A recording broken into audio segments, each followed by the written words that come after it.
আর প্রত্যেকটা ছেলেকে বলবো প্রতিদিন বিকালে খেলা করো, প্রতিদিন বিকালে খেলা করো। বারবার বলছি, কত ইনকাম করবে? হ্যাঁ, যদি বিকালের সময় না থাকে ফজরের নামাজের পরে 2 ঘন্টা খেলাধুলা করো, খেলাধুলা করো, তবে হাঁটুর উপরে কাপড় না ওঠে। শরীর কিন্তু তোমার খারাপ হচ্ছে, এই ভেজাল খাদ্য তোমার শরীরকে ড্যামেজ করছে।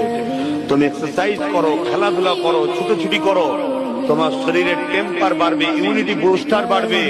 ভাইরাস চতুর্দিকে ঘুরছে, ভাইরাস ঘুরতে পারবে না, এবং পৃথিবীর চতুর্দিকে প্রায় যুদ্ধ লেগে যাচ্ছে। আর বড় বড় যুদ্ধ না হলেও ছোটখাটো যুদ্ধ তো প্রায় হচ্ছে, এখানে বোম ফাটছে, ওখানে গুলি হচ্ছে, এখানেই হচ্ছে।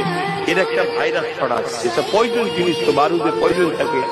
এই এক্সারসাইজ করলে শরীরের ইমিউনিটি বুস্টার ক্ষমতা বাড়ে, বিমার সহজে তোমার শরীরে অ্যাটাক করবে না, এবং তোমার শরীরের সৌন্দর্য থাকবে, এবং তোমার নিজের মনের মধ্যে ফুর্তি থাকবে।